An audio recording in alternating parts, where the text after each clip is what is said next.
बहुत बढ़िया। नेक्स्ट जो आपका चैप्टर वो है thermal properties of matter and heat transfer बेटा। Thermal properties of matter and heat transfer. सबसे पहला कैलोरीमेट्री। ये क्या करता है बेटा? तो कैलोरीमेट्री है मेजरमेंट ऑफ हीट का।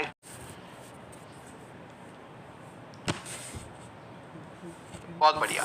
नेक्स्ट जो आपका चैप्टर वो है thermal properties of matter and heat transfer बेटा। Thermal properties of matter and heat transfer. सबसे पहला कैलोरीमेट्री। ये क्या करता है बेटा? तो कैलोरीमेट्री है मेजरमेंट ऑफ हीट का एक टेक्निक। ठीक है, हीट क्या होती है? फॉर्म ऑफ एनर्जी जो हमेशा ट्रांजिएंट स्टेट में होगी। यानी कि हीट जो है बेटा, लिखा भी देखो, heat always flow from higher temperature towards lower temperature. Heat in a body और heat of a body is a false statement. Heat तो हमेशा फ्लो करती रहेगी। इन अ बॉडी बोल देने का मतलब है उस बॉडी के पास हीट है, उस बॉडी का टेम्परेचर हायर होगा या लोअर होगा, उसका हीट जो है वो हमेशा फ्लो करेगा बेटा। ये सुनो, ये बात ध्यान रखिएगा। हीट की यूनिट होती है कैलोरी, और 1 कैलोरी का मतलब होता है amount of heat needed to raise the temperature of water from 14.5 to 15.5 degree Celsius बेटा। और इसीलिए 1 कैलोरी का वैल्यू आता है यहाँ पर 4.2 joule. Note, if same amount of heat is given, ये बात बहुत इंपॉर्टेंट है, if same amount of heat is given to other material then temperature change is by more than 1 degree Celsius. यानी कि ये जो 1 कैलोरी में आपने 4.2 जूल डिफाइन किया है, this is for water only. और यहाँ पर स्पेसिफिकली इसीलिए हमने वाटर वर्ड यूज भी किया है बेटा, क्योंकि अलग अलग सब्सटेंसेस का टेम्परेचर चेंज अलग अलग हो जाएगा अगर यही हीट आपने प्रोवाइड करी। एक एग्जांपल बता देता हूं, सेम हीट अगर आपने आयरन को दी तो उसका टेम्परेचर 1 की जगह 9 डिग्री चेंज हो जाएगा। ठीक है, चलिए, हीट कैपेसिटी क्या होती है या फिर thermal capacity? 1 degree change in temperature of a substance. यानी कि पूरे सब्सटेंस में एक साथ 1 डिग्री का चेंज आ जाए कंप्लीट में, तो H इज इक्वल टू होगा बेटा delta Q by delta theta. Delta Q होगा अमाउंट ऑफ हीट नीडेड, और specific heat capacity 1 degree change in temperature of 1 ग्राम। यानी कि मान लीजिए 1 केजी सब्सटेंस की बात करी, उसका 1 डिग्री चेंज किया तो हीट कैपेसिटी, लेकिन अगर उसमें से 1 ग्राम का चेंज किया तो स्पेसिफिक हीट कैपेसिटी। T से रिप्रेजेंट करते हैं delta Q divided by delta.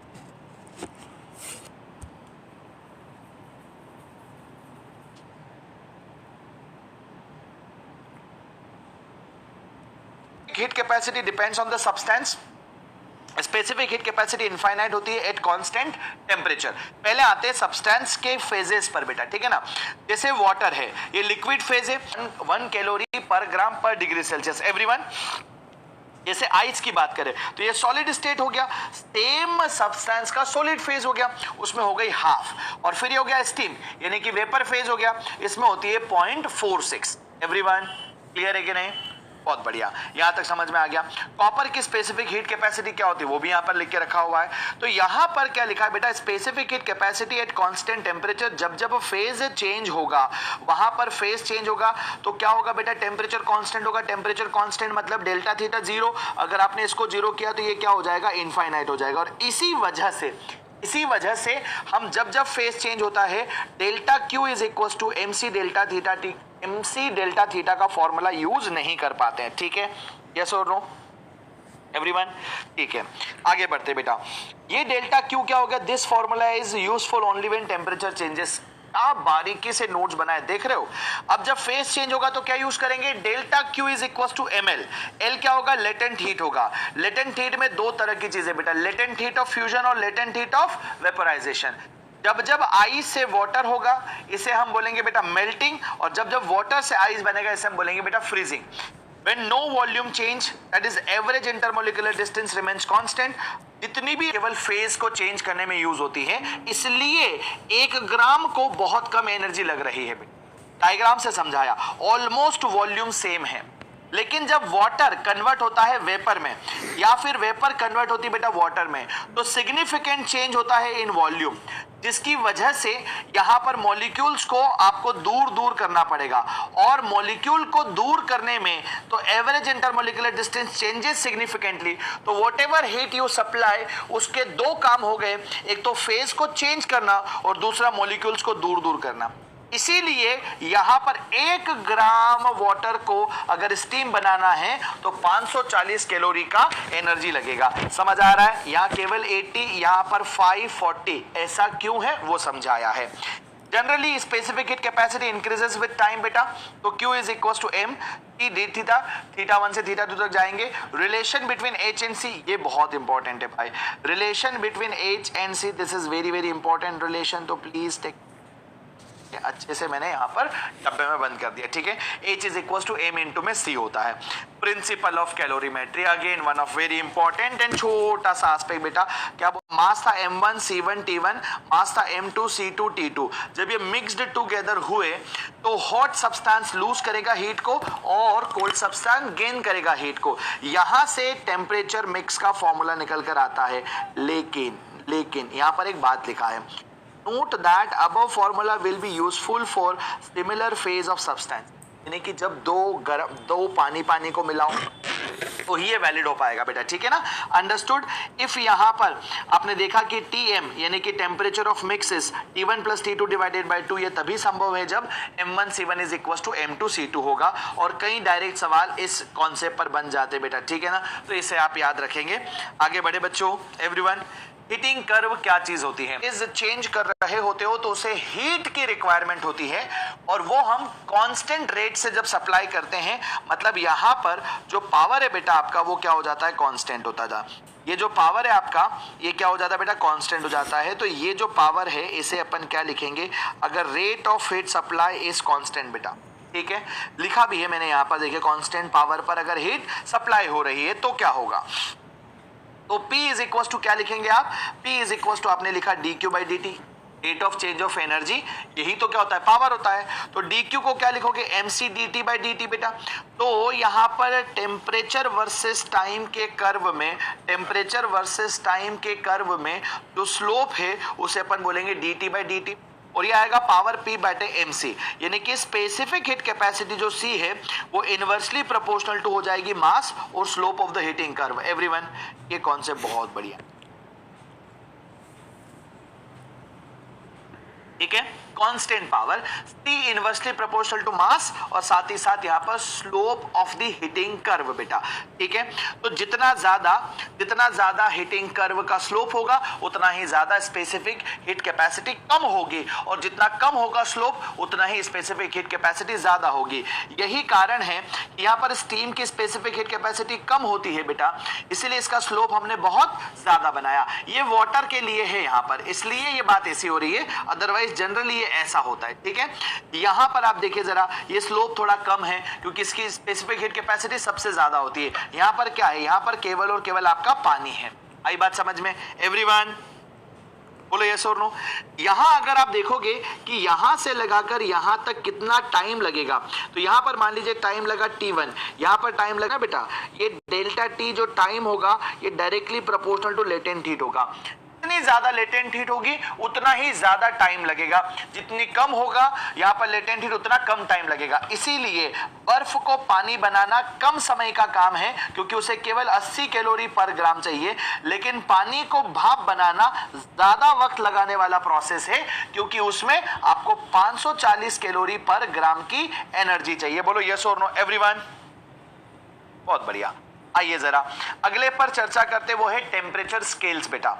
Temperature scales, तो थर्मोमेट्रिक प्रॉपर्टी वेरीज लीनियरली बेटा। अलग अलग तरह के स्केल्स होते हैं, जैसे यहाँ पर मैंने बना रखा है सेल्सियस स्केल है, ठीक है, उसका आइस पॉइंट है 0 डिग्री सेल्सियस, उसका स्टीम पॉइंट है बेटा 100 डिग्री सेल्सियस, केल्विन में वो 273 से 373। प्रेशर वेरी करता है टेम्परेचर के साथ, कांस्टेंट प्रेशर में वॉल्यूम वेरी करता है टेम्परेचर के साथ, और रेजिस्टेंस थर्मोमीटर में टेम्परेचर के साथ रेजिस्टेंस वेरी करता है। तो यहां पर कॉन्सेप्ट क्या है बेटा, ये है आपका कॉन्सेप्ट, ये है आपका कॉन्सेप्ट, ठीक है ना। कॉन्सेप्ट क्या कहता है सुनिएगा जरा। कॉन्सेप्ट आपसे ये कह रहा है कि कोई भी स्केल ले लीजिए आप, एनी स्केल, इवन या फिर अननोन आप यहां पर रखेंगे, उसमें से माइनस करेंगे आइस पॉइंट, नीचे करेंगे स्टीम पॉइंट, माइनस करेंगे आइस पॉइंट, इसे याद रखना आपको, ठीक है एवरीवन। और ये तभी हो पाता है जब यहाँ पर थर्मोमेट्रिक प्रॉपर्टी लीनियरली वेरी करती है। तो T by 100 is equal to C minus 0, 100 minus 0, ये सेल्सियस स्केल के लिए।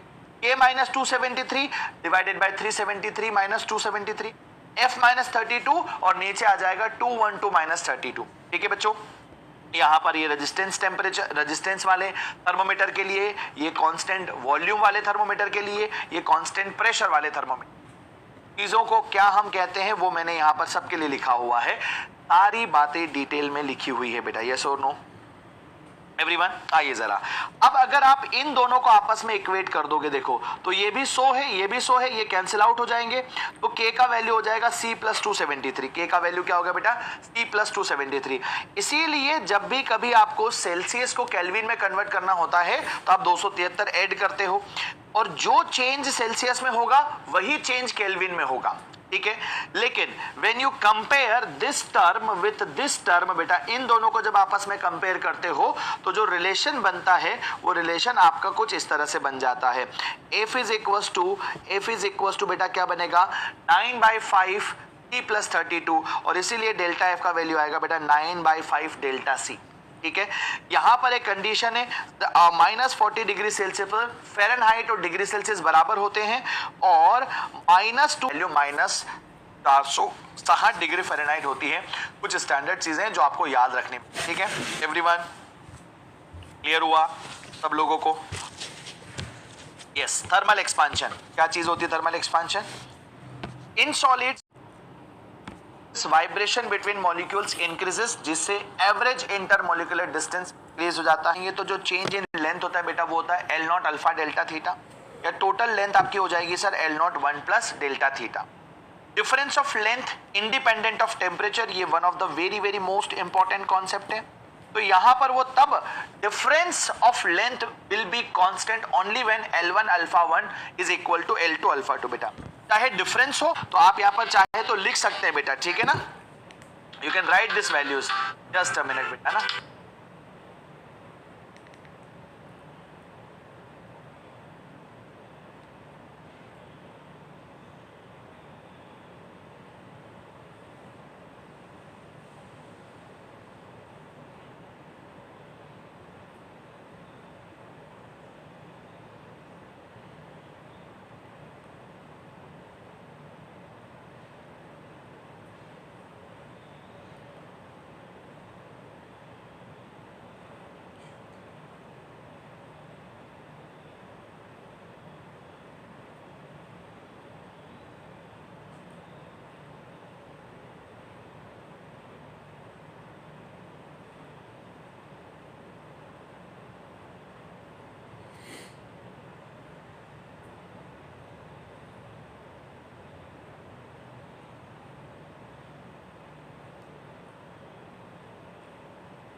कॉल आ जाते हैं, हाँ वो नो वॉइस मैंने ही किया था। चलो आ जाओ, वापस आ जाओ, ठीक है। यहाँ पर क्या बोला गया है बेटा कि एडिशन और डिफरेंस, बेटा क्या लिखा गया है, एडिशन और difference of length independent of temperature या फिर maintained at same temperature all time, L1 alpha 1 is equal to L2 alpha 2, ये ध्यान रखना पड़ेगा अपने को, ठीक है। अगर दो रॉड एक साथ यहाँ पर कनेक्ट की गई है बेटा, और अगर आपसे पूछा जाए कि उनके कंपोजिट अल्फा की वैल्यू क्या होगी, यानी कि दो अलग अलग रॉड है, दो अलग अलग अल्फाज है उनके, लेकिन अगर कंपोजिट पूछा जाए तो ये होगा L1 alpha 1 plus L2 alpha 2 divided by L1 plus L2, ठीक है। बाई मेटेलिक स्ट्रिप क्या होती है, जब एक स्ट्रिप के ऊपर दूसरी स्ट्रिप ऐसे रख दी जाए, जैसे यहाँ पर आपको दिखाया जा रहा है, लुक एट दिस डायग्राम बेटा, ठीक है ना। एक एल्यूमिनियम की रॉड है, एक कॉपर की रॉड है, दोनों को एक दूसरे के साथ ऐसे चिपका दिया, ठीक है। तो बाई मेटेलिक स्ट्रिप में क्या होता है, जिसका अल्फा ज्यादा है वो ज्यादा एक्सपैंड करेगा, जिसका अल्फा कम है वो कम एक्सपैंड करेगा। इसी वजह से जो अल्फा जिसका ज्यादा होता है वो कॉन्वेक्स साइड हो जाता है, तो इसलिए कॉपर होगा कॉन्वेक्स साइड और एल्यूमिनियम होगा बेटा कॉन्केव साइड। अगर टेम्परेचर बढ़ाया तो और टेम्परेचर घटाया तो जिसका अल्फा ज्यादा है वो ज्यादा क्या करेगा, कंप्रेस करेगा, और जिसका अल्फा कम है वो कम कंप्रेस करेगा। इसकी वजह से जिसका अल्फा ज्यादा है वो हो जाएगा कॉन्केव, थीटा कम करने पर, ठीक है ना। तो rod with more alpha value bend convex. यहां पर कंडीशन ये जरूर है बेटा, कंडीशन ये जरूर है कि इफ थीटा इंक्रीजेस तो ऐसा होगा, ठीक है।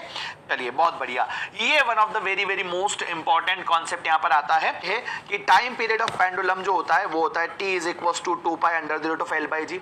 जब तुम थीटा बढ़ाओगे तो लेंथ बढ़ेगी तो टाइम पीरियड बढ़ेगा, थीटा कम करोगे लेंथ कम होगी टाइम पीरियड कम होगा। तो डेल्टा टी बाई टी का एक रिलेशन आता है बेटा, डेल्टा टी बाई टी का एक रिलेशन आता है जो यहाँ पर आपके सामने delta T by T is equal to क्या हो गया बेटा 1/2 अल्फा डेल्टा टी। गेन और loss of time in T is equal to, हम यहाँ पर बोलेंगे जो भी टोटल टाइम अपने को दिया होता है जो भी यहाँ पर टाइम होता है बेटा उसको अपन इस तरह से कोरिलेट करते हैं कि delta T by T is equal to small delta T by T half alpha delta theta. अगर डेल्टा थीटा मोर देन 0 हुआ मतलब डेल्टा टी की वैल्यू ज्यादा होगी, मतलब यहां पर क्लॉक धीरे चलेगी बिकॉज उसको ज्यादा वक्त लग रहा है, और क्लॉक धीरे चलेगी तो यहां पर लॉस ऑफ टाइम होगा बेटा, ठीक है। लेकिन अगर आपने यहां पर थीटा डिक्रीज किया तो डेल्टा थीटा डिक्रीज होगा, क्लॉक फास्ट चलेगी, मतलब जब एक्चुअल घड़ी में 1 घंटा होगा यहां पर 1 घंटे से ज्यादा होगा, इसलिए गेन ऑफ टाइम होगा, ठीक है। चलिए बेटा एरियल एक्सपांशन क्या होता है, तो delta A naught beta delta theta, जहां पर ए नॉट को लिखेंगे अपन A is equal to A naught 1 plus beta delta theta. Anisotropic अगर मटेरियल हुआ तो beta is equal to alpha 1 plus, और अगर आइसोट्रॉपिक मटेरियल हुआ तो beta is equal to 2 alpha. बहुत इंपॉर्टेंट है, ठीक है, isotropic anisotropic. Cubical expansion में v is equal to V not 1 plus gamma delta theta होगा बेटा। एन आइसोट्रॉपिक मटेरियल में गामा इज इक्वल टू तीनों डायरेक्शन के alpha 1 plus alpha 2 plus alpha 3 add हो जाएंगे, और अगर यही आपका आइसोट्रॉपिक हुआ बेटा तो उस कंडीशन में gamma is equal to 3 alpha हो। क्लियर एवरीवन, बहुत बढ़िया, ठीक है। चलिए now variation of density with temperature. Density क्या होती है, तो डेंसिटी होती है आपकी, डेंसिटी को अपन लिखते हैं बेटा यहाँ पर मास पर यूनिट वॉल्यूम। अब मास तो आपका मास रहेगा, लेकिन जो वॉल्यूम है बेटा वो क्या हो जाएगा, वॉल्यूम हो जाएगा वी नॉट।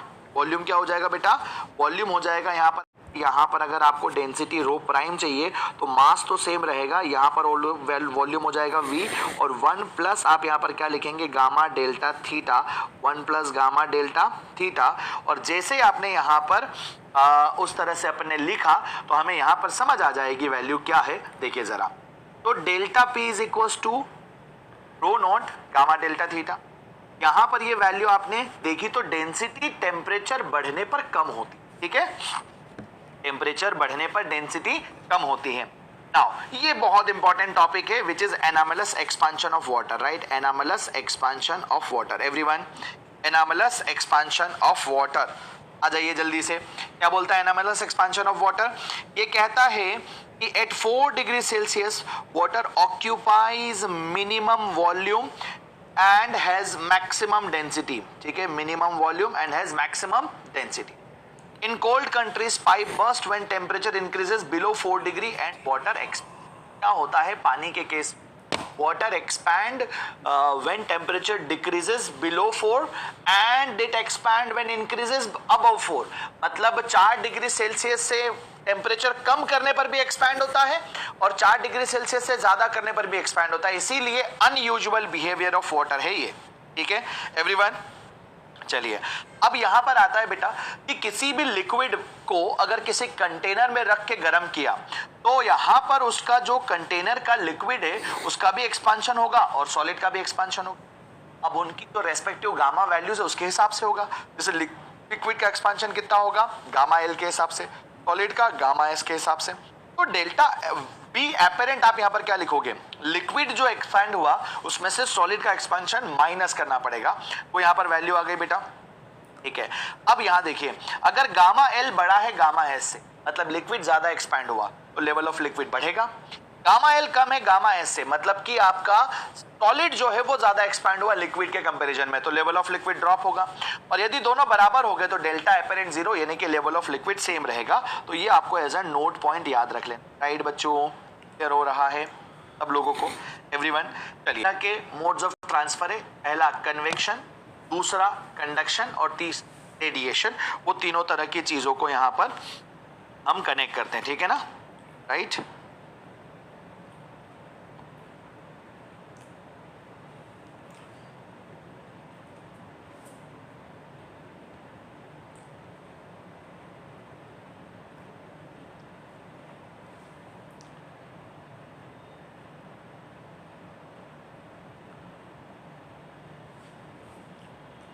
हाँ जी, आ जाइए फटाफट से, आ जाइए फटाफट से, जल्दी आ जाइए बेटा, जल्दी आ जाइए। कन्वेक्शन की बात करते हैं। तो कन्वेक्शन में हम आए और हमने देखा, कन्वेक्शन में आए हमने देखा transfer of energy with matter, मतलब कि एनर्जी के साथ साथ जो मटेरियल होगा उसको भी ट्रांसफर। फ्लूइड होता है ये बेटा, स्पेशली लिक्विड्स में bottom layer of molecule heat up and become lighter and rises up and cold molecule settle down and so on, ठीक है? तो gravity plays an important role in it. और इसमें एक चीज और ध्यान से सुनना बेटा, कन्वेक्शन के केस में जो इंटरवेनिंग मीडियम होता है वो भी गर्म हो जाता है, इंटरवेनिंग मीडियम हीट्स अप, ठीक है ना?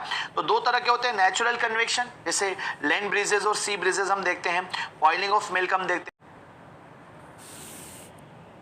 अब ठंडी हवा डेंस है इसलिए वो नीचे हो जाती है सेटल, गर्म हवा ऊपर उठती है वो बाहर निकल जाती है। तो ऐसे हम यहाँ पर वर्क कर रहे होते हैं इसके बारे में, ठीक है? कंडक्शन में आते हैं, transfer of thermal energy without transfer of matter. Material वहीं रहेगा लेकिन एनर्जी ट्रांसफर हो जाएगी। तो मेनली इन सॉलिड्स होता है energy transfer due to oscillation of molecule, energy is transfer from higher temperature and lower temperature. बेटा यहाँ पर जितने भी कंडक्टर्स हैं उनमें ये बात देखने को मिलती है। तो ऑसिलेशन ऑफ मॉलिक्यूल्स के साथ साथ यहाँ पर आपको लिखना पड़ेगा and free moving electrons also बेटा, ठीक है ना? फ्री मूविंग इलेक्ट्रॉन्स, तो क्या होता है कि इलेक्ट्रॉन्स जो फ्री हैं वो उस एनर्जी को एब्जॉर्ब करके एक्साइटेड हो जाते हैं, तो they will transfer energy from one place to another बेटा, ठीक है? एवरीवन क्लियर हुआ यहाँ तक? चलिए बहुत बढ़िया। तो जब आपके पास एक है हॉट रिजर्वॉयर, एक है cold reservoir, heat will transfer from one end to another बेटा। इसमें अगर आप देखोगे along the direction of heat flow temperature decrease हो रहा है, इसलिए टेम्परेचर ग्रेडियंट को नेगेटिव साइन से रिप्रेजेंट करेंगे। माइनस साइन इंडिकेट कर रहा है टेम्परेचर डिक्रीज हो रहा है विथ इंक्रीज इन एक्स बेटा। यहां पर दो तरह के कंडक्टर होते हैं, एक लेग्ड और एक अनलेग्ड। लेग्ड का मतलब होता है ऐसे कंडक्टर जिनकी हीट लॉस अलाउ नहीं करी, जिनको बाहर अपन ने ऐसे कवर करके रखा हुआ है। तो जो भी हीट फ्लो होगा अलोंग द लेंथ होगा, इसलिए टेम्परेचर लीनियरली वेरी करेगा। अनलेग्ड कंडक्टर में यहां पर हीट जो है वो रेडिएशन के जरिए से बाहर भी लॉस होगी, इसलिए यहां पर आपका इस तरह से डिक्रीज होगा टेम्परेचर। ये दो बातें ध्यान रखिएगा, लेग्ड और unlagged. Heat loss, no heat loss allowed बेटा। यहां पर क्या है, अनलेग्ड का मतलब है आप क्या लिखोगे, यहां पर आप लिखोगे नो हीट लॉस, यहाँ पर कोई भी हीट लॉस अलाउड नहीं है। और यहाँ पर क्या है बेटा, हीट लॉसेस है, इस वजह से टेम्परेचर आपका नॉन यूनिफॉर्म वेरी, ठीक है? राइट बच्चों, क्लियर है? नाउ आगे बढ़ते हैं, नेक्स्ट समझते बेटा क्या होगा। कंडक्शन में दो तरह की स्टेट होती है, एक होती है ट्रांजिएंट स्टेट जो हमारे सिलेबस में नहीं इसलिए हमारे ज्यादा काम की नहीं, बट समझ आना चाहिए कि किसी सेक्शन पर जो हीट एंटर करी और जो हीट बाहर निकली वो दोनों बराबर नहीं होंगे। उसके पीछे का रीजन ये है क्योंकि इस वाले मटेरियल के जो मॉलिक्यूल हैं भाई वो अपने आप को गर्म करने के लिए कुछ हीट को एब्जॉर्ब कर लेंगे, उस वजह से ये बराबर नहीं हो पाता है। लेकिन जब हम पहुंचते हैं स्टडी स्टेट में, temperature of different cross section of the road remains constant with time और Q1 इज इक्वल टू यहाँ पर Q2 होगा। यहाँ का टेम्परेचर 2, यहाँ का टेम्परेचर T1 होगा, यहाँ का टेम्परेचर T2 होगा। ये टेम्परेचर T1 और T2 इंडिपेंडेंटली कांस्टेंट है। T1 आपका कांस्टेंट है, बिल्कुल कांस्टेंट रहेगा, T2 आपका कांस्टेंट रहेगा, लेकिन T1 फिर भी हायर देन T2 रहेगा। ऐसा नहीं होगा कि T1 is equal to T2 हो जाए बेटा, ये बात ध्यान रखिएगा, T1 T2 के बराबर नहीं होगा। क्लियर है? बहुत अच्छे से आगे आ जाइए। तो जितनी हीट एंटर करी उतनी हीट बाहर निकली, और ये हीट होती कैसे है, तो इसको लिखते हैं बेटा K A delta theta divided by T, जहां पर के को अपन क्या बोलते हैं, थर्मल कंडक्टिविटी, उसकी यूनिट होती है बेटा वॉट पर मीटर पर केल्विन में, ठीक है ना। ये मटेरियल डिपेंडेंट होती है। जिस मटेरियल का थर्मल कंडक्टिविटी जितना ज्यादा होगा उतना ही ज्यादा उसमें से हीट ट्रांसफर होगा। मोर के that means good conductor of heat बेटा, इज दैट क्लियर। तो डेल्टा क्यू बाई टी की अगर हम बात करेंगे उसे हम बोलते हैं हीट करंट एच, और उसे लिखा जाता है delta theta divided by this quantity L by के ए, जिसे हम थर्मल रेजिस्टेंस कहते हैं। क्या कहते हैं बेटा, थर्मल रेजिस्टेंस कहते हैं।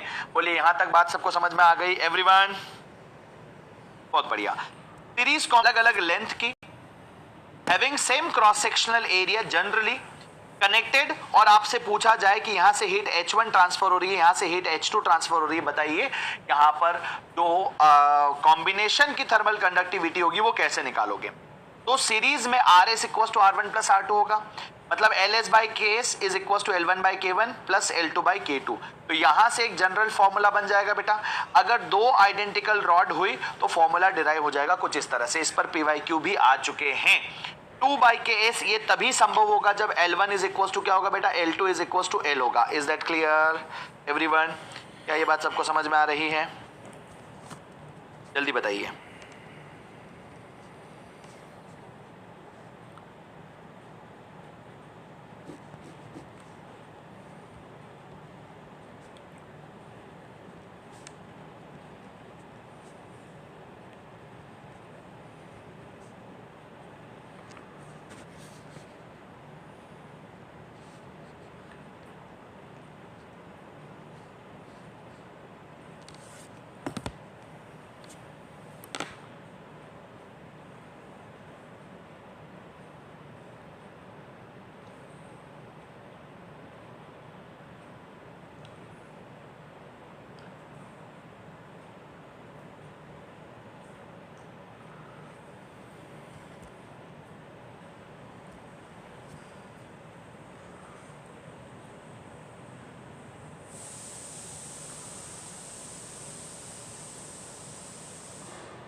चलिए बेटा आ जाइए इसमें को हैंडल करनी पड़ेगी, ठीक है।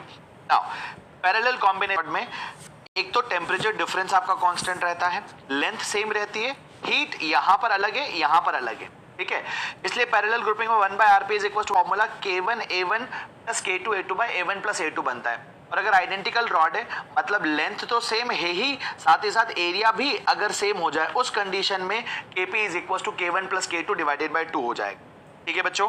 एवरीवन कंडक्शन में आज क्लास बहुत जल्दी हो जाएगी बेटा, मतलब यूं मान के चलिए कि 11 भी नहीं बजेगी, 10:30 बजे तक ही खत्म हो जाएगी, 10:30 बजे तक ही खत्म हो जाएगी। देखो बहुत टाइम लग रहा था यार लिख कर करने में, मुझे कोई दिक्कत नहीं है बेटा, ये भी मैंने ही लिखे हैं, ये भी मैंने ही लिखे हैं नोट्स, ठीक है, और वो भी मैं तुम्हारे सामने लिखता, ठीक है, कुछ ज्यादा फर्क नहीं पड़ रहा है, रिविजन होना चाहिए वही हम कोशिश, ठीक है ना। चलिए आ जाइए नेक्स्ट एस्पेक्ट है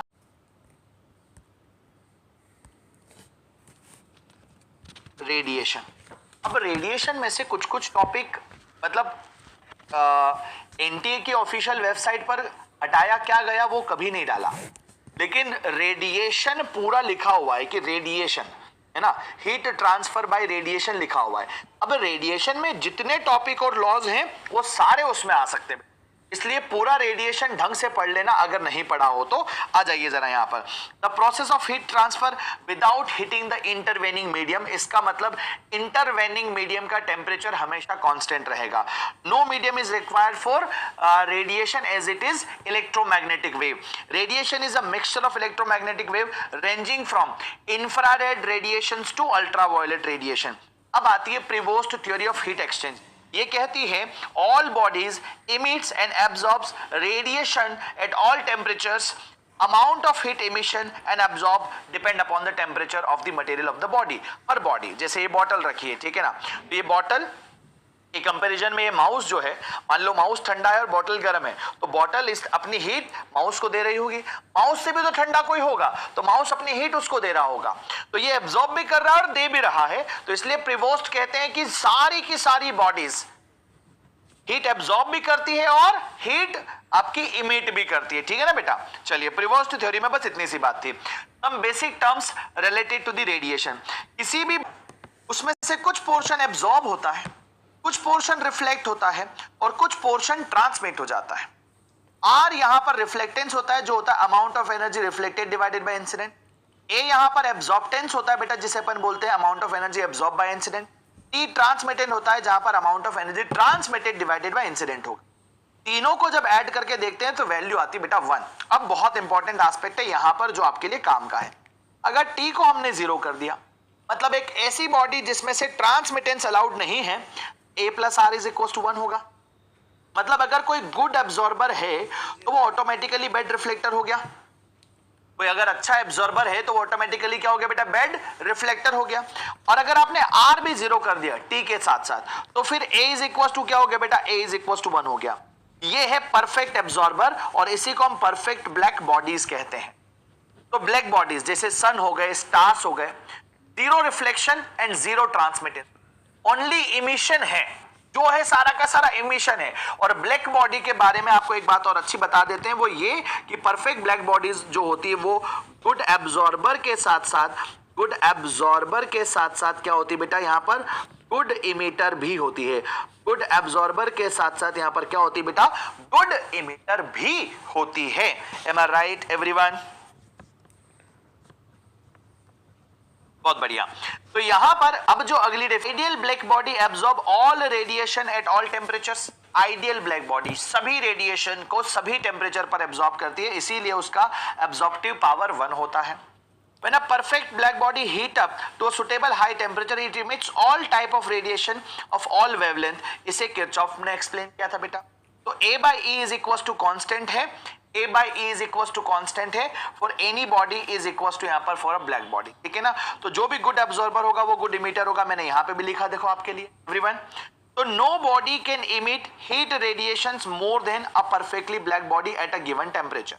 ये परफेक्ट ब्लैक बॉडी है बेटा। व्हाइट लाइट आई, कंप्लीट एब्जॉर्ब कर गया, कोई रिफ्लेक्शन नहीं। ये व्हाइट बॉडी है, व्हाइट लाइट आई, यहां पर रिफ्लेक्शन होगी। तो यहां पर ब्लैक बॉडी और व्हाइट बॉडी बनाकर आपको डिफरेंस समझाया गया है। क्या ये बात क्लियर हो गई सबको एवरीवन? ठीक है। नाउ स्टीफन्स बोल्ट्जमैन लॉ बेटा, इमिसिव पावर क्या होता है? Emissive power energy radiated per unit time per unit area is directly proportional to temperature to the power के ऊपर और टेम्परेचर के ऊपर। यदि आपने क्या किया बेटा, यहां पर प्रोपोर्शनलिटी हटाया, एक कांस्टेंट लगाएंगे जिसे स्टीफन कांस्टेंट कहेंगे, जिसकी वैल्यू 5.67 इंटू में 10 रेज़ टू द पावर -8 है बेटा, स्टीफन कांस्टेंट। और वैल्यू कितनी उसकी, ये रही यहां। समझ गया सबको? बहुत बढ़िया से आगे आ जाइए। नेक्स्ट कहानी पर चर्चा करते हैं। तो जब आप यहां पर Q/T निकालेंगे बेटा, तो Q/T पावर हो जाएगा और वो होगा sigma A T to the power 4। यहां पर एक टर्म होता है जिसे इमिसिविटी कहते हैं, क्योंकि जो कुछ भी हम डिफाइन कर रहे हैं स्टीफन लॉ में, वो किसके लिए डिफाइन कर रहे हैं? ब्लैक बॉडी के लिए। तो किसी जनरल बॉडी के लिए जब आप डिफाइन करने की बात करोगे बेटा, तो emissivity E is equal to E of any body divided by E of a black body. तो यहां पर इमिसिविटी हो जाएगी 0 से कहां तक जाएगा बेटा? 1 तक। इमिसिविटी का value will be less than और इक्वल टू क्या होता है बेटा? तो लेस देन और इक्वल टू 1 और मोर देन और equal to 0। Perfect black body के लिए 1 होगा, परफेक्ट व्हाइट बॉडी के लिए 0 होगा, जनरल बॉडीज के लिए 0 से 1 के बीच में होगा। ठीक, क्लियर है? तो यहां पर पावर P की जब आप बात करोगे बेटा, ये बहुत इंपॉर्टेंट फॉर्मूला है। Power P is equal to E sigma area T to the power 4। या फिर यहां पर अगर आप देखोगे विंस डिस्प्लेसमेंट लॉ के हिसाब से, तो ये हो जाएगा यहां पर आपका टेम्परेचर को 1/λ लिखेंगे। तो पावर जो है वो directly proportional to temperature to the power 4 है। लैम्डा के साथ पावर 4 में इनवर्सली प्रोपोर्शनल है और सरफेस एरिया के साथ डायरेक्टली प्रोपोर्शनल है। विंस डिस्प्लेसमेंट लॉ यही कहता है कि area under the curve of intensity versus lambda is equal to power emitted by black body होता है, ठीक है। और लैम्डा इनटू में T is equal to constant wavelength of radiation maximum एक पर्टिकुलर वेवलेंथ पर, because the black body is emitting radiation of all the possible wavelength. Black body क्या कर रही है? हर पॉसिबल वेवलेंथ की रेडिएशन को इमिट कर रही है। और उसी वजह से कोई एक स्पेसिफिक वेवलेंथ ऐसा होगा जहां पर ये इंटेंसिटी मैक्सिमम हो जाएगी। Just a minute. कोई एक स्पेसिफिक सिचुएशन ऐसी होगी जिसमें यहां पर ये क्या हो जाएगी बेटा, मैक्सिमम हो जाएगी। एवरीवन क्लियर है?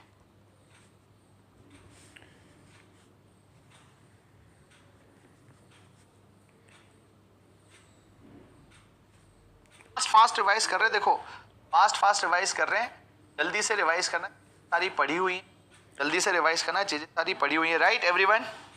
बहुत बढ़िया, आगे आ जाइए। If a body cools bye radiation, if a body cools bye radiation, उसका टेम्परेचर कितना है? थीटा है। उसका टेम्परेचर कितना है बेटा?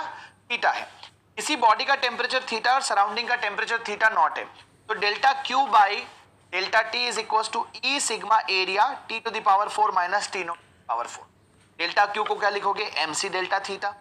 तो यहां पर आपने वैल्यू रखी, तो delta theta by D T से रेट ऑफ कूलिंग कहते हैं। यहां पर मैंने थीटा लिखा, यहां पर मैंने टी लिखा है, आप समझ जाना थीटा और टी मतलब टेम्परेचर की बात। नेक्स्ट क्लास राइटिंग पर प्लीज, क्लास तो बेटा रिकॉर्ड पॉइंट्स टू पॉन्डर जो होगा वो मैं पूरा जो है लाइव लेके और एक एक चीज एक्सप्लेन करूंगा, ठीक है?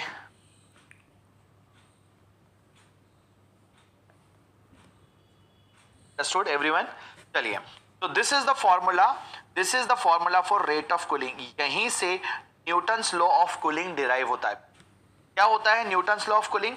वो ये कहते हैं कि टेम्परेचर डिफरेंस जितना ज्यादा होगा बॉडी का और सराउंडिंग का, रेट ऑफ कूलिंग उतना ही फास्ट होगा, और टेम्परेचर डिफरेंस जितना कम होगा बॉडी में, रेट ऑफ कूलिंग उतना ही कम होगा। इसका मतलब ये है कि बॉडी लंबे समय तक ल्यूक वार्म रहेगी। तो D theta by D T is equal to delta theta, proportional हटाया अपन ने के लगाया, के की वैल्यू भी मैंने आप लोगों के लिए साइड में लिख के रखी हुई है। If any body cools from theta initial to theta final in time T, ये फॉर्मूला बहुत इंपॉर्टेंट है, ध्यान रखेंगे, काम बढ़िया, ठीक है एवरीवन? एक बार जरा चैट सेक्शन में थोड़े दिल विल फ्लॉट कर दो यार जरा जल्दी से, ठीक है? We have started with a very interesting things, और बहुत मजे तरीके से पढ़ा, सब कुछ अच्छे से हुआ, ठीक है? लेकिन जब हुआ क्या, बारी आई थोड़ा सा चीजों को और बेहतर और इंटरेस्टिंग बनाने की, तो गायब से होने लगी जनता, ठीक है? कोई बात नहीं, जितने हैं आप बढ़िया हैं, अच्छे से पढ़िए। आइए जरा काइनेटिक थ्योरी ऑफ गैसेस के अजम्पशंस के बारे में बात करें। A gas contains very large number of molecules identical in mass, shape and size, perfectly elastic, और बहुत छोटे होते हैं। ये पहला यहां पर अजम्पशन है। Volume of molecule is negligible as compare to volume of gas, ठीक है? Molecule are in random motion governed by the Newton's law of motion, ठीक है? By increasing the temperature, randomness increases. At 0 Kelvin, randomness completely stops. इसीलिए 0 Kelvin पर kinetic energy of the molecule 0 हो जाता है, ठीक है एवरीवन? आ जाइए, ये PYQ आ चुका है, इसके ऊपर के ऊपर दे दीजिए PYQ, दे दीजिए PYQ। टेम्परेचर अगर आपने एब्सोल्यूट टेम्परेचर अगर आपने 0 कर दिया तो कौन सी फिजिकल क्वांटिटी जो है गैसेस की 0 हो जाएगी, तो काइनेटिक एनर्जी 0 हो जाती है, ठीक है ना? नाउ आगे बढ़ते हैं। The effect of gravity on the motion of molecule is negligible, because वो बहुत फास्ट मूव कर रहे हैं, बहुत ज्यादा स्पीड से मूव कर रहे हैं, रैंडम मूव कर रहे हैं, इसलिए ग्रेविटी का इफेक्ट नहीं आएगा। Small molecules with high velocity, so interaction between molecule is bare minimum. लिखा भी हुआ explain. Ideal gas molecules do not possess any potential energy. Ideal की बात कर रहा हूँ। Real gases at low pressure and high temperature.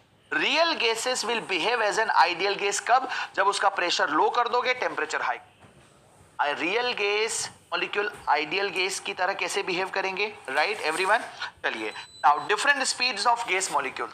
तो आती है सबसे पहले वी एवरेज, जिसका फॉर्मूला होता है बेटा 8 RT by pi M under root में। इसी को अपन लिख सकते हैं under the root of 8 KT by pi M. M यहाँ पर स्मॉल एम है, यहाँ पर कैपिटल एम है, ये मोलर मास है, ये मास ऑफ वन मॉलिक्यूल। यही हो जाएगा बेटा आपका 8P डिवाइडेड बाई पाई रो। फिर आता अगला आपका most probable. What do you mean by most probable? यानी कि एक ऐसी स्पीड जिससे मोस्ट ऑफ द पार्टिकल्स इसी स्पीड को फॉलो करते हैं। There are 3 different types of speed in the entire gas particles, जिसमें से कुछ पार्टिकल्स इसको फॉलो करेंगे, कुछ इसको फॉलो करेंगे, लेकिन मोस्ट ऑफ द पार्टिकल्स इसको फॉलो करते हैं, इसीलिए इस स्पीड का नाम है मोस्ट प्रोबेबल। ये होती है under the root of 2 RT by capital M, या फिर under the root of 2 KT by small M, या फिर 2P बाई रो। RMS की अगर आप बात करोगे 3 RT बाई एम हो जाता है, 3 KT बाई स्मॉल एम हो जाता है, या फिर 3P बाई रो हो जाता है, ठीक है? मैक्सवेल ने अपने कर्व में यही एक्सप्लेन किया है बेटा, तो ये मैक्सवेल डिस्ट्रीब्यूशन कर्व है, ये आप केमिस्ट्री में भी पढ़ते हो एवरीवन, ठीक है? सबसे हाई कौन होती है मैग्नीट्यूड वाइज? सबसे हाई होती है बेटा यहाँ पर आपकी आरएमएस, फिर होती है एवरेज, सबसे कम होती है मोस्ट प्रोबेबल स्पीड। अच्छा एक बात आपको बता दें, सबसे ज्यादा कौन होती है, यानी कि अगर मैं 100 मॉलिक्यूल की बात करूं तो ज्यादातर मॉलिक्यूल किस स्पीड को फॉलो करते हैं? तो मोस्ट प्रोबेबल को। ज्यादातर मॉलिक्यूल किसको फॉलो करते हैं बेटा? मोस्ट प्रोबेबल को। और सबसे कम कौन से होती है बेटा? तो सबसे कम होती है आरएमएस वन। ठीक है, चलिए ideal gas equation PV is equal to nRT and number of molecule होते हैं बेटा, या नंबर ऑफ मोल्स होते हैं which is number of molecule divided by Avogadro number, या फिर given mass of a gas divided by molar mass. ठीक है, उसी को हम यहाँ पर कन्वर्ट कर सकते हैं इन टर्म्स ऑफ NKT, तो और उसी को हम यहाँ पर टर्म कर सकते हैं terms of pressure and density by rho is equal to RT by M। ये सारी बेसिक बातें आपको आती है, यस और नो एवरीवन?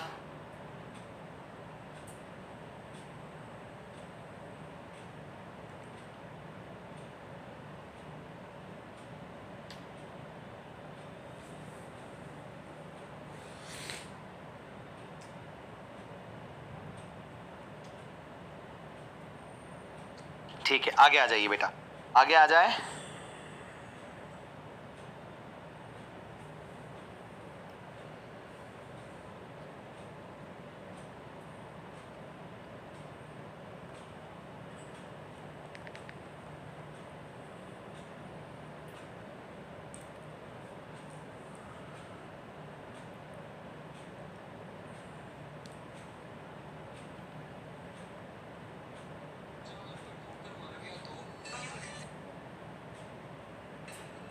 ठीक है, आओ जरा यहाँ पर।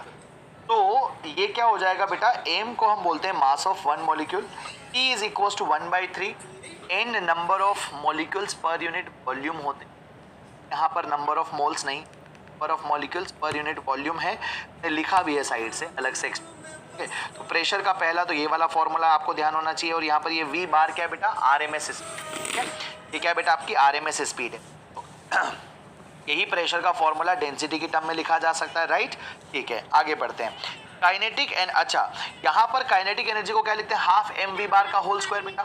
तो वही सारी चीजें अपन ने यहाँ पर साइड में मैंने कन्वर्जन करके लिखी हुई है, एक एक करके आप सब लोगों के लिए। Take care of all this things, ठीक है ना? ध्यान से इसको समझ लीजिएगा, ये आपके लिए बहुत काम की। तुम इकलौती हो। RMS की वैल्यू रखी और कुछ भी नहीं किया, तो ठीक है, ये बन गया 3/2 nRT। अगर आपको NKT के टर्म्स में लिखना है, मतलब R को आप N/Na लिख दो बेटा, ठीक है ना? स्मॉल r को क्या लिख दो आप? कैपिटल R को आप यहाँ पर लिख सकते, capital R is divided by यहाँ पर आपका Na, और जैसे आपने लिखा बेटा तो ये क्या हो जाएगा? By Na। ठीक है, वैल्यू आपके पास आ गई, डन है। रुको रुको, ये बोल रहा हूँ, ये बोल रहा हूँ, स्मॉल n को लिख देंगे कैपिटल N डिवाइडेड बाय यहाँ पर आपका Na। तो जो वैल्यू होगा बेटा यहाँ पर R जो होता है वो और K बोल्ट्जमैन कांस्टेंट रिप्लेस हो जाएगा। ठीक है, understood? n is equal to 1, मतलब जब मॉलिक्यूल 1 हो जाए तो काइनेटिक एनर्जी 3/2 kT हो जाएगी, और यहाँ पर आप उसको क्या लिख दोगे बेटा? 3/2 RT या फिर 3/2 PV। तो यही फॉर्मूला एक्चुअली अगर आप यहाँ पर देखोगे तो वो क्या हो जाएगा बेटा? सेम टू सेम रिजल्ट ये हो जाएगा आपका T is equal to 1/3 2E energy per unit volume. बेटा क्या है यहाँ पर? आपका एनर्जी पर यूनिट वॉल्यूम है, energy per unit volume. PYQ है इसलिए इसको अंडरलाइन कर देते हैं अच्छे everyone. Energy per unit volume है, ये भी हाईलाइट कर देते हैं। Maxwell law of equipartition energy, ठीक है ना? देखिए जरा, energy associated with each degree of freedom, each degree of freedom is 1/2 kT। Now total kinetic energy क्या होगा बेटा? तो टोटल काइनेटिक एनर्जी हो जाएगा आपका F/2 kT। F क्या है यहाँ पर? Degree of freedom. Degree of freedom से आप क्या समझते हो? डिग्री ऑफ फ्रीडम से आप क्या समझते हो? तो डिग्री ऑफ फ्रीडम का मतलब होता है number of ways through which energy can be exchange, number of ways through which energy can be exchange.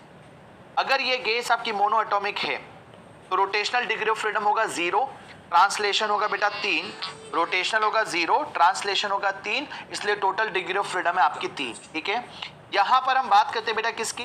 Die atomic gas की। रोटेशनल की होगी 2, ट्रांसलेशन की होगी 3, इसलिए टोटल हो जाएगी आपकी 5। समझ आ रही बात सबको एवरीवन? बहुत बढ़िया। At higher temperature plus 2 extra because vibrational energy not in syllabus. तो यहाँ पर हमने ये भी लिखा हुआ है कि ये अपने को करने की जरूरत भी नहीं है, कि हमारे सिलेबस में है भी। ट्राई एटॉमिक गैस के लिए रोटेशन की 3, यहाँ पर ट्रांसलेशन की 3, इसलिए टोटल कितनी हो जाएगी बेटा 6 हो जाएगी। आई बात समझ में? चलिए बहुत बढ़िया। बॉयल्स लॉ, चार्ल्स लॉ, ये सारी चीजें, ल्यूजेक्स लॉ, ये हम करेंगे बेटा अभी थर्मोडायनामिक्स के वहां पे। अभी हम आ जाते हैं यहाँ पर नेक्स्ट मीन फ्री पाथ। ये बहुत बहुत ज्यादा इंपॉर्टेंट है, वेरी वेरी इंपॉर्टेंट। ठीक है, ये क्या होगा बेटा आपका वेरी इंपॉर्टेंट होगा, very very important. Understood everyone?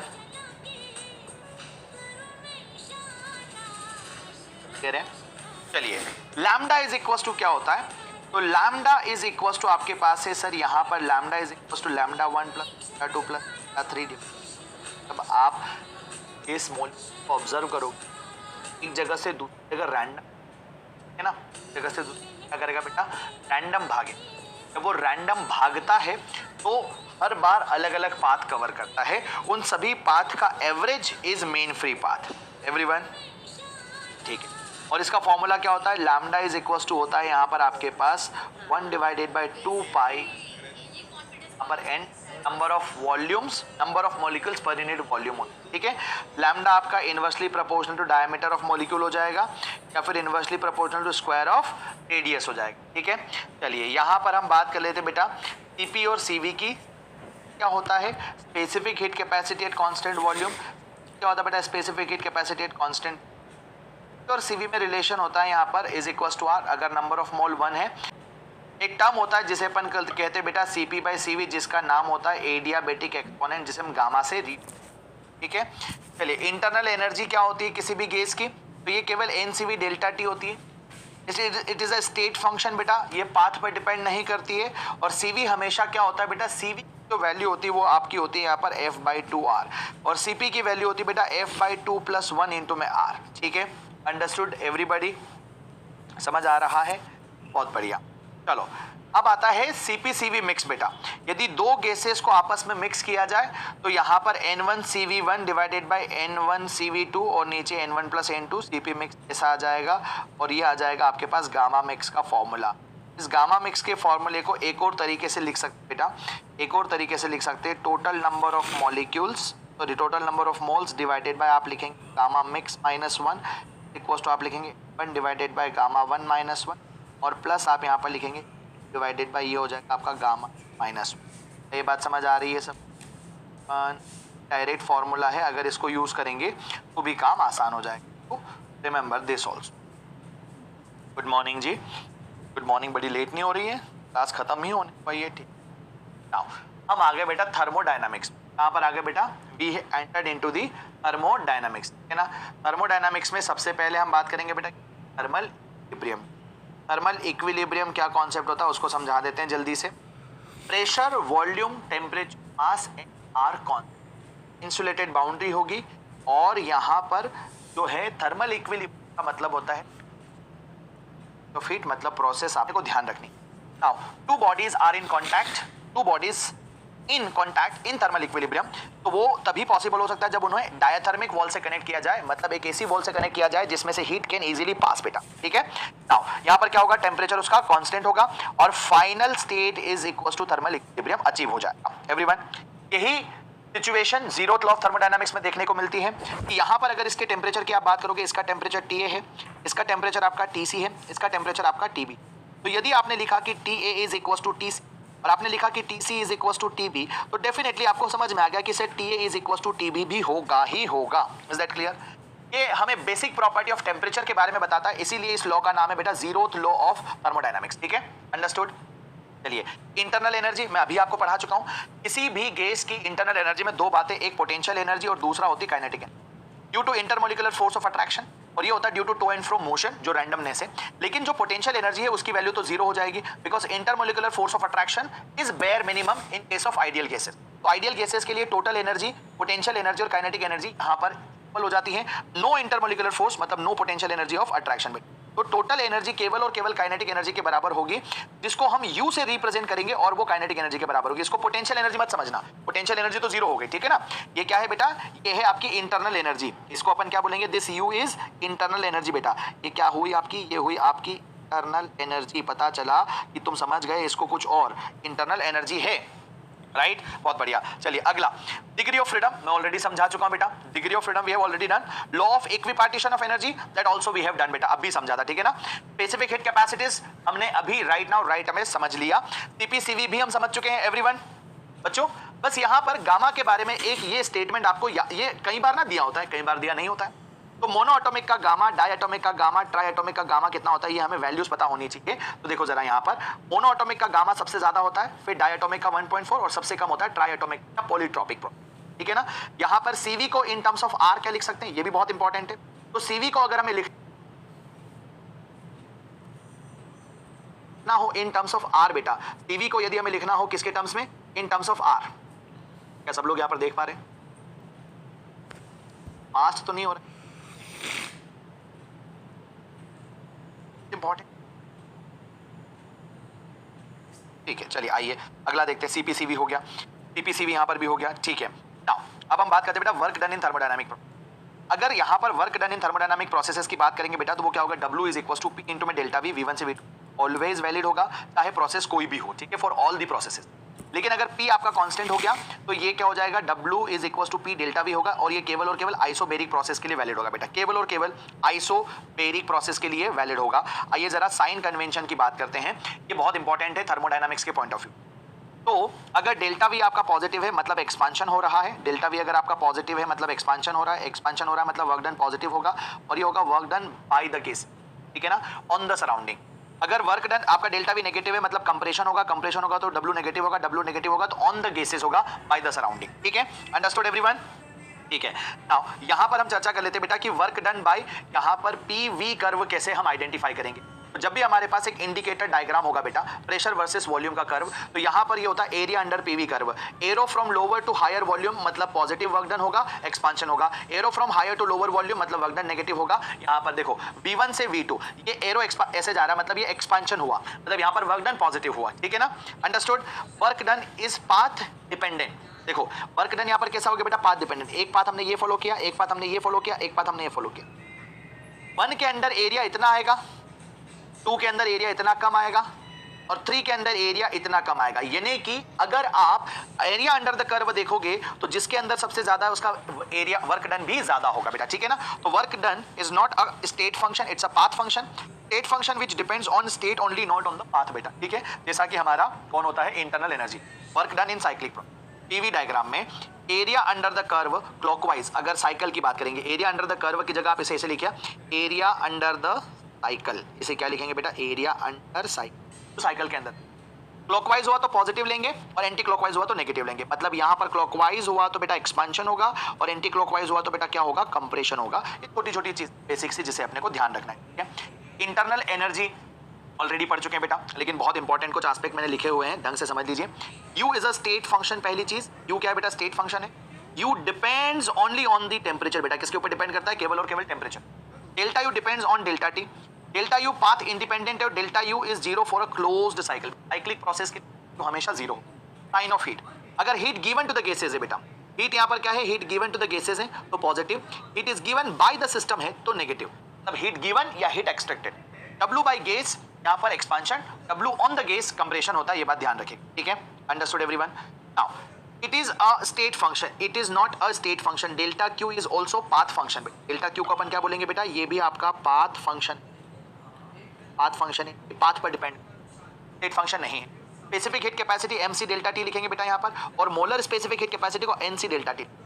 Constant volume के केस में इन जनरली डेल्टा Q क्या लिखा जाएगा, in generally delta Q is equal to लिखा जाएगा N डेल्टा T बेटा। लेकिन अगर यही हम बात करेंगे कांस्टेंट वॉल्यूम पर, ये हो जाएगा NCV delta T, constant pressure पर NCP डेल्टा।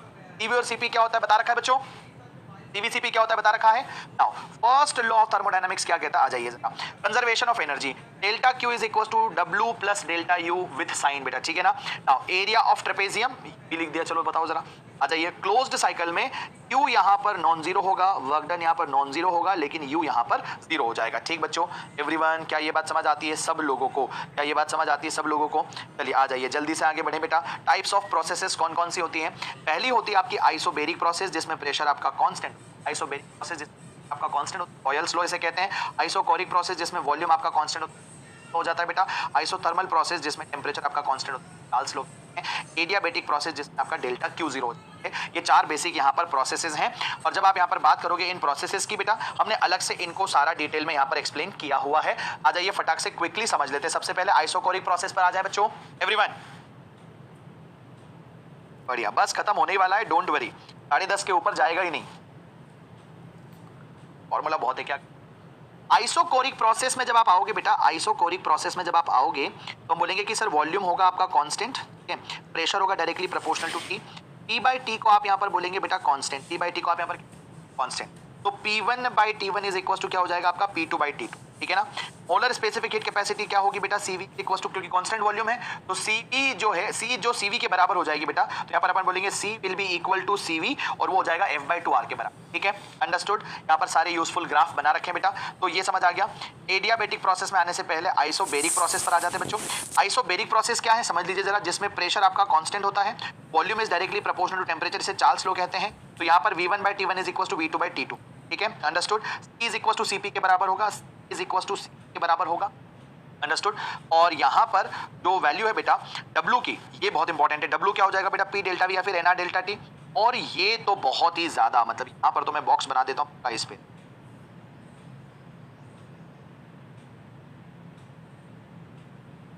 और इस बॉक्स को बोलना है मुझे बहुत बहुत इंपॉर्टेंट, बहुत ज्यादा इंपॉर्टेंट है ये कंप्लीट बॉक्स, क्योंकि बच्चों यहाँ पे पूछा जाता है कि अगर टोटल हीट आपने सप्लाई करी डेल्टा क्यू, उसका कितना पोर्शन वर्क डन में गया और कितना portion change in internal energy गया। तो in terms of degree of freedom मैंने रेशियो लिखा हुआ है बेटा, 1 plus F by 2 plus 1 F by 2, 1 plus gamma की टर्म्स में गामा बाई गामा माइनस 1, यहाँ पर 1 by gamma minus 1 in terms of gamma, और इन टर्म्स ऑफ CPC भी लिखा हुआ है। तो प्लीज आप हर तरीके से इसे ध्यान रख लीजिएगा, ठीक है, ये बहुत काम की चीज है, अदरवाइज नहीं तो गड़बड़ियां हो जाएंगी, ठीक है। आइसोथर्मल प्रोसेस पर आते हैं। आइसोथर्मल प्रोसेस में पहली शर्त ये कि बेटा ये बहुत स्लोली होना चाहिए। आइसोथर्मल प्रोसेस में पहली शर्त है कि बहुत स्लो प्रोसेस होनी चाहिए, तो दैट यहाँ पर, अच्छा, बहुत स्लो प्रोसेस के साथ साथ परफेक्टली कंडक्टिंग बाउंड्रीज हो, तभी टेम्परेचर कांस्टेंट हो सकता है, क्योंकि heat can exchange with surrounding में। तो ये क्या होगा सर, ये होगा P is inversely proportional to volume, और इसको अपन बॉयल्स लॉ कहते हैं, ठीक है, इसमें अपन बॉयल्स लॉ कहते हैं। PV is equal to constant होगा, P1 V1 is equal to P2 V2 होगा, और मोलर स्पेसिफिक हीट कैपेसिटी इसकी इनफाइनाइट होती है, क्योंकि टेम्परेचर आपका कांस्टेंट हो जाता है, ठीक है। डेल्टा U जीरो होगा क्योंकि टेम्परेचर कांस्टेंट है, तो डेल्टा Q W के बराबर होगा। वर्क डन का ये रहा formula that we have to remember, ठीक है बच्चों, अंडरस्टूड। अब यहाँ पर आ जाइए, इसमें देखिए ये जो कर्व आप देख रहे हैं आइसोथर्म का कर्व है बेटा। अब जैसे जैसे आप आइसोथर्म में ऊपर बढ़ेंगे वैसे वैसे टेम्परेचर आपका जो है यहाँ पर तो बढ़ता जाता है, ठीक है। T0 सबसे कम है, फिर T1 उससे ज्यादा, फिर T2 उससे ज्यादा। ये कर्व भी हमको पता होने चाहिए। इसमें एक यहाँ पर आता है बेटा इसका स्लोप, ठीक है ना, इसका आता है बेटा यहाँ पर स्लोप, जैसे अपन ने लिखा होगा कहीं पर, स्लोप मैंने जरूर इसमें नोट्स में डाला होगा, डाला तो मैं यहाँ पर लिख देता हूँ। तो स्लोप होता है बेटा, जो स्लोप होता है इस कर्व का, जिसको अपन बोलते हैं यहाँ पर dp डिवाइडेड बाई dv, और वो जो स्लोप होता है वो यहाँ पर होता है माइनस गामा के बराबर, माइनस गामा के बराबर। ये किसके केस में, आइसोथर्मल के केस में, इसके केस में बेटा आइसोथर्मल के केस में। लेकिन जब आएंगे आप बेटा किस में, एडियाबेटिक के केस में। एडियाबेटिक में ना ये वेरी रैपिड प्रोसेस होनी, परफेक्टली इंसुलेटिंग बाउंड्री, मतलब डेल्टा क्यू को जीरो करना, ठीक है। PV to the power gamma is equal to constant होता है, इक्वेशन है आपके पास, P to the power gamma is equal to constant, ठीक है, PV to the power gamma is equal to constant, TV to the power gamma minus 1 is equal to constant. सारे formats याद रखने पड़ेंगे, और T to the power gamma into में P to the power 1 minus gamma is equal to constant, क्योंकि सवाल तीनों ही process में से किसी पर भी आ सकते हैं बेटा, कुछ भी इक्वेशन दिया जा सकता है, ठीक है, understood. Molar specific heat capacity zero होती है क्योंकि डेल्टा Q आपका जीरो होता है, डेल्टा U की वैल्यू NCV डेल्टा T हो जाती है बेटा, और वर्क डन यहाँ पर माइनस ऑफ डेल्टा U। मतलब अगर यहाँ पर डेल्टा U, मान लीजिए आपने क्या लिखा बेटा यहाँ पर डेल्टा U, अगर आपने लिखा डेल्टा U कैसी है आपकी, पॉजिटिव है, मतलब आपका यहाँ पर क्या हुआ, टेम्परेचर फाइनल बढ़ा टेम्परेचर इनिशियल से, तो वो तभी संभव है जब वर्क डन लेस देन तो होगा, जबकि कंप्रेशन पर टेम्परेचर बढ़ता है। तो कंप्रेशन पे क्या हो रहा है बेटा, कंप्रेशन होने से टेम्परेचर आपका हो गया, कंप्रेशन होने से टेम्परेचर आपका इंक्रीज हो गया, ठीक है एवरीवन। चलिए समझ आया यहाँ तक। देखो ये स्लोप्स के बारे में यहाँ पर लिखा हुआ है। तो ग्राफ की अगर आप बात करेंगे तो यहाँ पर स्लोप में क्या होता है बेटा, यहाँ पे स्लोप केवल p बाई वी, मैंने गलत लिख दिया, यहाँ पर स्लोप क्या होता है बेटा, p बाई वी होता है। लेकिन वहां पर अगर आप स्लोप की बात करोगे एडियाबेटिक के केस में तो गामा p बाई वी होता है, यानी कि slope of adiabatic is more than slope of isothermal. इसीलिए एक्सपांशन के केस में आइसोथर्मल का वर्क डन ज्यादा होता है, एडियाबेटिक का कम होता है। लेकिन कंप्रेशन में उल्टा होता है, एडियाबेटिक का ज्यादा, आइसोथर्मल का कम। ठीक है, यहां पर वही है, देखो कंपैरिजन, ग्राफ कंपैरिजन आ जाते हैं। देखिए एक्सपांशन हो रहा है, एक्सपांशन हो रहा है तो सबसे ज्यादा वर्क डन किसका, आइसोबेरिक का, उसके बाद आइसोथर्मल का, उसके बाद एडियाबेटिक का, और आइसोकोरिक का वर्क डन तो जीरो हो जाएगा, ये एक्सपांशन के केस। लेकिन जब आप बात करो कंप्रेशन के केस तो यहां पर for same delta we adiabatic का वर्क डन सबसे ज्यादा, फिर आइसोथर्मल का, फिर आइसोबेरिक का, और आइसोकोरिक का तो सबसे ज्यादा। ये दोनों के दोनों आप ये वाला जो कंपैरिजन है इसको नोट पॉइंट की तरह ट्रीट करना। और मैं इसको, समझ आ रही बात, ये आपके लिए बहुत काम की चीज है, ये आपके लिए बहुत काम की चीज। हीट इंजन हमारे सिलेबस में ही नहीं है बेटा, हटा दिया है। Let's come to the next, simple harmonic motion. Everyone